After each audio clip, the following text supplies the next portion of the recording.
पिछले पार्ट में हमने देखा था कि वोजिन ने जंगवुक को काफी मारा था और जहां ही हमें पता चला था कि हेक्योंग और जंगवुक के ब्रेकअप का कारण में वोजिन का भी हाथ था। और वही इन बातों से अनजान हेक्योंग अपने भाई से काफी समय बाद मिलता है, जहां उसे पता चलता है कि उसका छोटा भाई हेजुन भी उसकी ही कंपनी में जॉब करने लगा है, जिस पर वो अपने भाई को डिनर के लिए इनवाइट करता है, जहां उनकी बातें होती हैं और हेक्योंग को पता चलता है कि उसकी मॉम काफी ज्यादा परेशान है। हेजुन हेक्योंग को बताता है कि तुम्हारे जाने के बाद मॉम हमेशा तुम्हें याद करके रोती रहती हैं, और इस बारे में जानकर हेक्योंग को भी काफ़ी बुरा लगता है। और तभी जो हेजुन होता है वो हेक्योंग से कहता है कि तुम्हारे जाने के बाद वूजिन भी काफ़ी ज़्यादा बदल गया था और काफ़ी ज़्यादा गुस्सा रहने लगा था। पार्ट की स्टार्टिंग में हम देखते हैं हेजुन हेक्योंग से पूछता है कि तुम्हें तुम्हारे वहाँ से जाने के बाद कुछ भी हुआ उसके बारे में क्या एक बात भी पता है? मुझे नहीं लगता है कि तुम्हें कुछ भी पता होगा। तुम जानते भी हो तुम्हारे जाने के बाद, तुम्हें खोने के बाद मॉम, डैड, मुझे, कांग वूजिन हमें कितना कुछ सहना पड़ा। तुम तो वहाँ से चले गए थे और हम लोगों को काफ़ी ज़्यादा मुश्किलों का सामना करना पड़ा। हम तुम्हारे बिना नहीं रह पाते थे। तुम्हें क्या लगता है कि अपने एक भाई को खोना इतना आसान होता है? और हेक्योंग भी हैरान होकर हेजुन की तरफ देख रहा होता है, जहाँ पर हेजुन उससे कहता है कि तुम्हें कम से कम मॉम डैड को बता कर आना चाहिए था। अगर तुम मॉम डैड को कुछ नहीं कह पा रहे थे और तुम्हें वहाँ से जाना ही था, तो तुम कम से कम वोजिन को इस बारे में बता सकते थे, जो कि इस सभी चीज़ों का कारण था। तुम्हें वोजिन को बताकर वहाँ से जाना चाहिए था। अब हेजुन हेक्योंग से सवाल करता है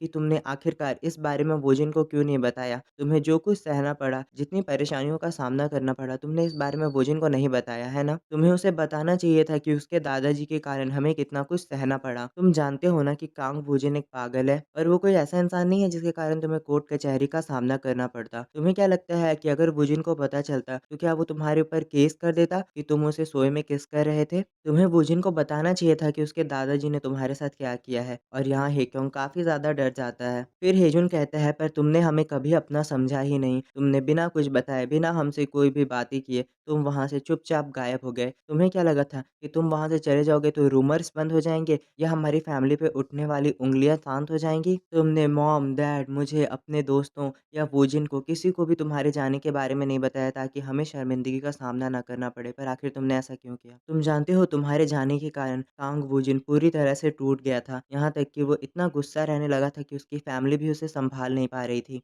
वूजिन को तो बस यही लग रहा होता है कि तुम उसे छोड़कर चले गए हो। उसे इस बारे में कुछ भी नहीं पता होता है कि तुम्हारे साथ क्या हुआ है। वो बस तुम पर गुस्सा होता है कि तुम उसे छोड़कर जा चुके हो। जहाँ हेक्योंग उससे पूछता है कि आखिर उसके साथ क्या हुआ? फिर हेजुन पास्ट के बारे में बातें करने लगता है और उससे कहता है, तुम जानते हो वूजिन कभी भी वैसा नहीं था। उसके बारे में कई सारे रूमर्स फैलते थे। लोग उससे झगड़ा करने की कोशिश करते थे। ज़बरदस्ती बच्चे उसे परेशान करने की कोशिश करते थे। उसके बारे में रूमर फैलाते थे, पर उसने कभी भी इन बातों पर ध्यान नहीं दिया। यहाँ तक कि वो सभी बच्चों को अच्छे से सबक सिखाता था जो भी उससे बुली करने की कोशिश करते थे। वो जिन हमेशा अपने आप को सभी से बेहतर मानता था, जिसके कारण वो कभी भी किसी की बातों पर ध्यान नहीं देता था। उसे चाहे कोई कुछ भी कहे, उसे इससे फ़र्क नहीं पड़ता था। पर जब से तुम उसे छोड़कर चले गए, उसे छोटी से छोटी बातों का भी फ़र्क पड़ने लगा। वो काफ़ी ज़्यादा गुस्सा होने लगा और हमेशा अपने आप को हर्ट किया करता था। और हम देखते हैं वुजिन ने फिर अपने आप को हर्ट किया होता है और हेजुन उसे सँभालने गया होता है, जहाँ हेजुन उसे कहता है कि तुम कब तक ऐसे ही अपने आप को हर्ट करते रहोगे। जहाँ वुजिन जो होता है वो उससे कहता है कि तुम्हें अपनी बकवास बंद कर देनी चाहिए, और हम वुजिन को काफ़ी ज़्यादा गुस्से में देखते हैं और वो हेक्योंग का नाम पुकारता है और उससे कहता है कि तुम्हें अपने भाई के बारे में सोचना चाहिए और अपनी बकवास को बंद कर देना चाहिए। जब तुम्हारा भाई मिलेगा तो उसके साथ काफ़ी बुरा होगा, इस बारे में तुम जान लेना। और हेजुन वुजिन को बता भी नहीं सकता था कि आखिर हेक्योंग को किन चीज़ों का सामना करना पड़ा है जिसके कारण हेक्योंग यहाँ से गया है। और वुजिन को इस बारे में नहीं पता होता है, पर वो काफ़ी ज़्यादा गुस्सा होता है हेक्योंग के ऊपर। फिर हेजुन हेक्योंग को बताता है कि उस समय मुझे उससे काफ़ी ज़्यादा डर लगने लगा था, जहाँ फिर हमें पता चलता है कि हेक्योंग आखिर वहाँ से गया क्यों था। उसे डर लग रहा था कि जब वुजिन वहाँ पर उठेगा, सोकर उठेगा और उसे पता चलेगा कि हेक्योंग ने उसे किस की थी, तो यहाँ वुजिन ही उस पर केस कर देगा। हेक्योंग कहता है, मैं कभी भी नहीं चाहता था कि वुजिन को उस बारे में पता चले। वुजिन को इस बारे में पता चलता कि मेरे कारण उसके दादाजी को पता चल चुका है कि वुजिन गे है, तो वुजिन मेरे ऊपर केस कर देता उसे किस करने के लिए। तो अब हमें यहाँ पर पता चलता है कि आखिर हेक्योंग वहाँ से क्यों गया था। तो हेक्योंग को लग रहा होता है कि उसके कारण, यानी हेक्योंग के किस करने के कारण वुजिन के दादाजी को पता चल चुका है कि वुजिन एक गे है। जिसके कारण हेक्योंग डरा हुआ होता है कि जब वुजिन को पता चलेगा कि उसकी फैमिली को पता चल चुका है कि वुजिन गे है और ये सब हेक्योंग के कारण हुआ, तो वुजिन हेक्योंग के ऊपर केस कर देता। अगर वुजिन मुझ पर केस कर देता तो ये पूरे शहर में ये बात फैल जाती और सभी लोगों को पता चल जाता कि मैंने वुजिन के साथ क्या किया है। हेक्योंग कहता है कि मैं उसी चीज़ को अवॉइड करना चाहता था। मैं अपनी फैमिली के ऊपर बदनामी नहीं लाने देना चाहता था, इसीलिए मैं वहाँ से चला गया। और अगर वुजिन की फैमिली मुझ पर केस कर देती तो इसे सबको पता चल जाता और ये उसकी रेपुटेशन भी खराब हो जाती। सबको पता चल जाता है कि वुजिन एक गे है। इसीलिए मैं नहीं चाहता था कि वुजिन के साथ ऐसा हो और वुजिन की लाइफ खराब हो, इसीलिए मैं वहाँ से चला गया था। फिर हेक्योंग को वुजिन की भी बातें याद आ रही होती हैं कि वुजिन ने उससे कहा था कि मुझे इससे कोई भी फ़र्क नहीं पड़ता है, पर तुम मुझे हर्ट कर रहे हो।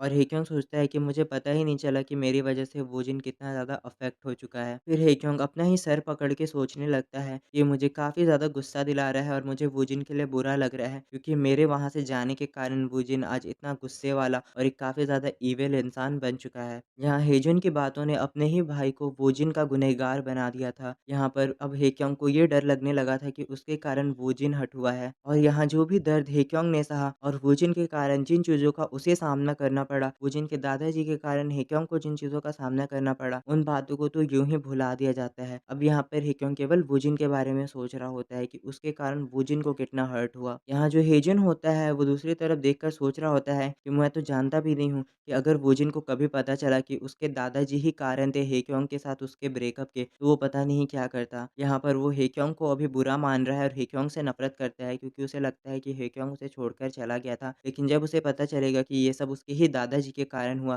तो आखिर वुजिन क्या करेगा? और यहाँ हमें पता चलता है कि हेजिन को इस बारे में पता ही नहीं है कि वुजिन जानता है कि उसके दादाजी ने क्या किया है। अपनी बातों को खत्म करने के बाद दोनों भाई वहाँ से जाने लगते हैं। हेजुन भी वहाँ से जाते-जाते हेक्योंग को 2 टिकट देकर जाता है, जो कि एक मेले का होता है। उस मेले में हेजुन कॉम्पिटिशन लड़ने वाला होता है, यानी गेमिंग कॉम्पिटिशन करने वाला होता है, जहाँ हेक्योंग उससे पूछता है कि क्या मुझे वहाँ पर आना चाहिए? क्योंकि मैं काफ़ी ज़्यादा बिज़ी रहता हूँ। जिस पे हेजुन उसे कहता है तुम्हें जो करना है वो करो, और हेक्योंग वहाँ से चला जाता है। हेक्योंग टिकट को देखकर सोच रहा होता है कि यहाँ पर तो 2 टिकट है, आखिर मुझे किसको अपने साथ लेकर जाना चाहिए? तभी उसे अपना बेस्ट फ्रेंड याद आता है, जो कि उसका कलीग भी है। वो सोचता है क्या मैं उसे लेकर जाऊँ? पर उसे तो गेम पसंद ही नहीं है, किसी ऐसे को लेकर जाना चाहिए जिसे गेम पसंद हो। और तभी उसे वुजिन याद आता है, जिसे भी काफ़ी ज़्यादा गेम पसंद होता है। पर वो सोचता है पर मैं वुजिन को अपने साथ क्यों लेकर जाऊँ? मैं वुजिन को कभी भी अपने साथ नहीं लेकर जाऊँगा। और फिर उससे याद आता है कि उसने हेजुन को बताया ही नहीं कि वो तो वुजिन के साथ अब रहता है। जिसके बाद वो अपने अपार्टमेंट में पहुँच चुका होता है और वहाँ पर जाकर वो अपना पासवर्ड लगाकर गेट खोलने ही वाला होता है कि तभी अचानक से पीछे से कोई उसके सामने आ जाता है। हेक्योंग तुरंत ही डर कर पीछे मुड़ता है और हम देखते हैं एक लड़का हेक्योंग के ऊपर हाथ रखने वाला होता है। यहाँ जो हेक्योंग होता है वो उससे पूछता है कि आखिर तुम्हें क्या हुआ? जहाँ वो लड़का उससे कहता है कि मैं तुम्हें डराना नहीं चाहता था, मुझे माफ़ कर दो। और वो उससे पूछता है कि क्या तुम भी इसी घर पे रहते हो? जहाँ पर हेक्योंग पूछता है कि हाँ, पर तुम्हें क्या हुआ? तुम कौन हो और आखिर इस बारे में क्यों पूछ रहे हो? जिस पर वो लड़का कहता है कि मैं सेकंड फ्लोर पर जाना चाहता हूँ और मैंने देखा कि तुम भी वहाँ पे जा रहे हो, तो क्या तुम मुझे लिफ्ट दे दोगे? जहाँ जो हेक्योंग होता है वो सोचता है सेकंड फ्लोर,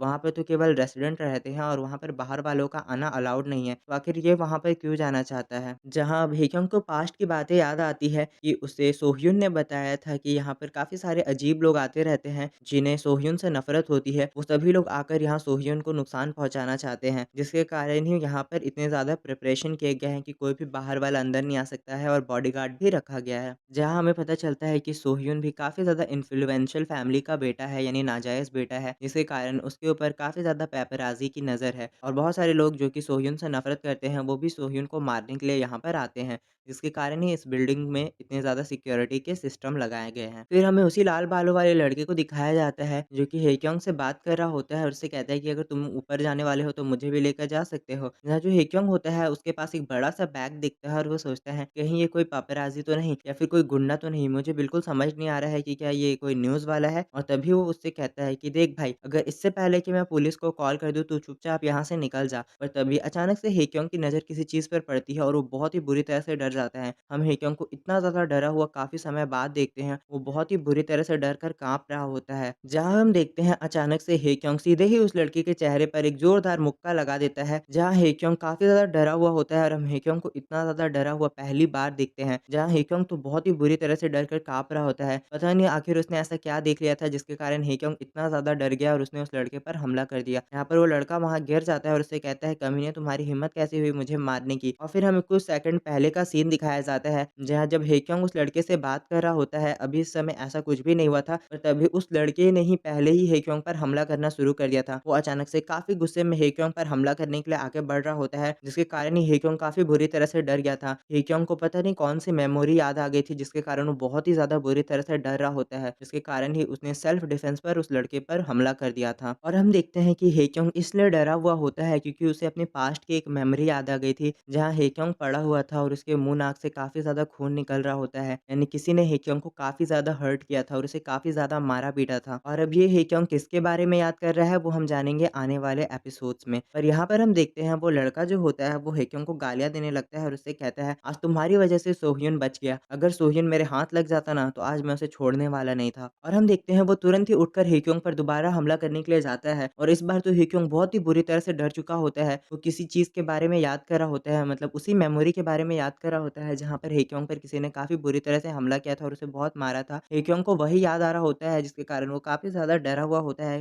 और तभी हम देखते हैं वोजिन यहाँ पर आ जाता है और वो उस लड़के को मारने लगता है। यहाँ पर हम देखते हैं वो लड़का काफ़ी गुस्सा हो जाता है और कहता है, अब तुम कौन हो? आखिर तुम लोग सोह्युन को मुझसे बचाना क्यों चाहते हो? और हम देखते हैं वोजिन तो उसकी कोई बात नहीं सुनता और उसे और भी ज़्यादा मारने लगता है। उसे गिरा-गिरा कर मार रहा होता है और उससे कहता है, आखिर तुम्हारी हिम्मत कैसे हुई कि मेरे ह्यूंग पर तुमने अपना हाथ रखा? इतनी बुरी तरह से उसे मारता हुआ देखकर हेक्योंग भी अपने होश में आ जाता है और उसे कहता है, वोजिन उसे उतना मत मारो वरना वो मर जाएगा। क्या तुम उसे मार डालना चाहते हो? और तभी हम देखते हैं एक औरत वहाँ पर पुलिस को लेकर आ जाती है और कहती है ये दोनों लड़के मिलकर उस ज़मीन पे गिरे हुए लड़के को मार रहे हैं। जहाँ जो हेक्योंग होता है वो सोचता है, क्या सच में क्या इस औरत को दिखाई नहीं देता कि उसने मुझ पर पहले हमला किया था? इसके बाद फिर हम उन दोनों को एक बार फिर से पुलिस स्टेशन पे देखते हैं, जहाँ हेक्योंग फिर से वैसे ही परेशान बैठा होता है जैसे वो पहली बार पुलिस स्टेशन में परेशान बैठा था। जहाँ हेक्योंग कहता है कि मुझे भरोसा नहीं होता है कि मैं अपनी लाइफ में दूसरी बार पुलिस स्टेशन से निकल रहा हूँ। और हेक्योंग हमें बताता है कि उस लड़के के बैग में काफ़ी ज़्यादा हथियार थे, यानी वो लड़का किसी बहुत ही गलत इरादे से वहाँ पर आया था। उसके बैग में बहुत सारे चाकू, गन्स और बहुत ही बुरी-बुरी तरह के हथियार थे, जहाँ पर वो सोच रहा होता है कि मुझे काफ़ी बुरी तरह से नुकसान वो लड़का पहुँचा सकता था। फिर हेक्योंग वूजिन से भी गुस्से में कहता है कि आखिर तुमने उतना उसे क्यों मारा? अगर तुम उसे इतना नहीं मारते तो यहाँ हमें पुलिस स्टेशन नहीं आना पड़ता। जहाँ पे जो हेक्योंग होता है वो कहता है, अगर वो सीरियसली इंजर्ड हो जाता तो तुम्हारे ऊपर कितना बड़ा केस बन सकता था। तुमने कभी सोचा है, भले ही वो वहाँ पर किसी गलत इरादे से आया था पर तुम्हें उसे उतना नहीं मारना चाहिए था। जहाँ पे जो वूजिन होता है उससे कहता है कि अगर वो मर भी जाता तो इससे क्या होता? मुझे कोई फ़र्क नहीं पड़ता है उसके जीने मरने से, वैसे भी वो मरना ही डिज़र्व करता था। उसे तो मर ही जाना चाहिए था, आखिर उसने तुम पर जो हाथ रखा था। जहाँ जो हेक्योंग होता है वो उससे कहता है कि तुम्हारे लिए किसी का भी जीवन महत्वपूर्ण नहीं है, क्या यही एक कारण है कि तुम उसे मार डालना चाहते हो?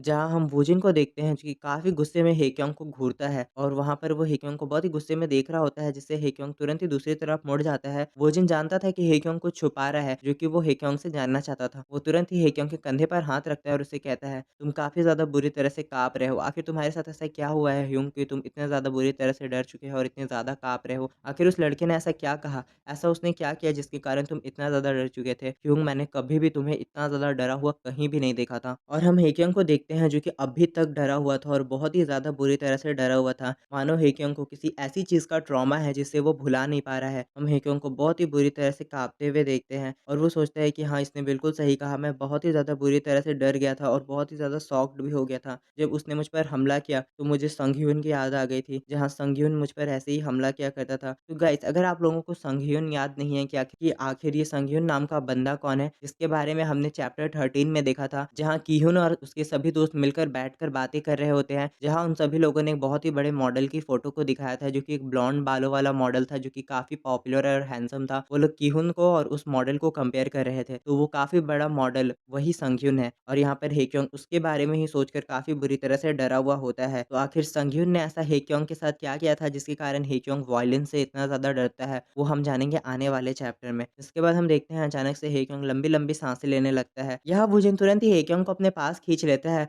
और उससे कहता है हँसते हुए, क्या तुम भी डर जाते हो? मुझे नहीं पता था कि हेक्योंग ह्यूंग भी कभी डरता होगा। इस पर जो हेक्योंग होता है वो कहता है, अपनी बकवास करना बंद करो। फिर हम देखते हैं वूजिन हेक्योंग को अपने साथ कहीं लेकर जा रहा होता है, तो हेक्योंग उससे पूछता है कि आखिर तुम मुझे कहाँ लेकर जा रहे हो? वूजिन कहता है कि मैं तुम्हें कहीं और लेकर जा रहा हूँ, हम लोग घर नहीं चल रहे हैं। जहाँ पे जो हेक्योंग होता है वो सोचता है कि आखिर मुझे वूजिन कहाँ लेकर जा रहा है, पर तभी उसे अचानक से रियलाइज़ होता है, अब उसे बिल्कुल भी डर नहीं लग रहा है, वो काँप नहीं रहा है, ना ही बहुत ही ज़्यादा डरा हुआ है। इसके बाद हम देखते हैं जो वूजिन होता है वो उसे लेकर कहीं पर आ जाता है और एक घर के अंदर लेकर आता है, जहाँ हेक्योंग उसे कहता है कि क्या ये तुम्हारा घर है? अगर तुम्हारे पास अपना खुद का घर है तो तुम सोह्युन के घर पर क्यों रहते हो? जहाँ वूजिन एक बहाना देते हुए कहता है कि उसका घर मेरे कॉलेज से काफ़ी ज़्यादा पास है। जहाँ हम देखते हैं वूजिन घर के अंदर आते ही तुरंत अपने कपड़े उतारने लगता है और हेक्योंग तो काफ़ी हैरान हो जाता है वूजिन को ऐसा करते हुए देखकर और वो उसकी तरफ बोलने लगता है कि आखिर ये तुम क्या कर रहे हो? और हम हेक्योंग को काफ़ी ज़्यादा हैरान पाते हैं। जिस पर वूजिन हँसते हुए उससे कहता है, "तो क्या अब मैं कपड़े भी ना बदलूँ?" जहाँ हेक्योंग तुरंत ही वहाँ से जाने लगता है गुस्से में और कहता है कि मैं यहाँ पे तुम्हारे साथ नहीं सोने वाला हूँ, मैं यहाँ से जा रहा हूँ। अब वूजिन हँसते हुए उससे कहता है कि ह्योंग, क्या तुम मुझसे इतना ज़्यादा डरते हो कि तुम यहाँ से भाग रहे हो?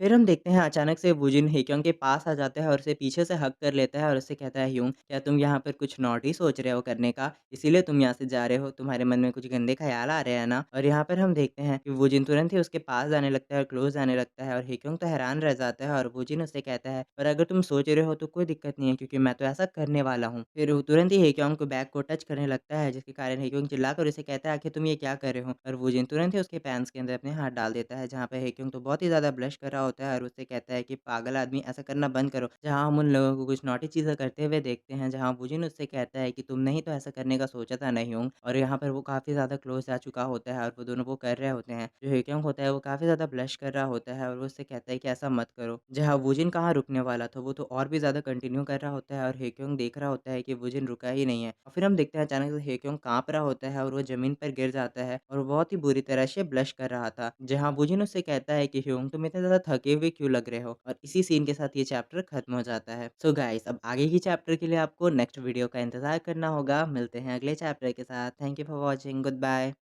गाइस, अगर आप वीडियो में इतनी दूरी पर आ चुके हो और आपको आज की ये वीडियो पसंद आती है तो प्लीज़ आप इसे एक लाइक कर देना और चैनल पे नहीं हो तो इसे सब्सक्राइब कर दो और कमेंट करके मुझे ज़रूर बताना कि आपको आज का ये वीडियो कैसा लगा। आपकी एक लाइक और सब्सक्राइब से हमें काफ़ी ज़्यादा मोटिवेशन मिलता है और हम वीडियो को जल्दी से जल्दी लाने की कोशिश करते हैं। इतनी देर मेरी वीडियो को देखने के लिए आप सभी का बहुत बहुत शुक्रिया। मिलते हैं अगली वीडियो के साथ। Thank you for watching. Good bye.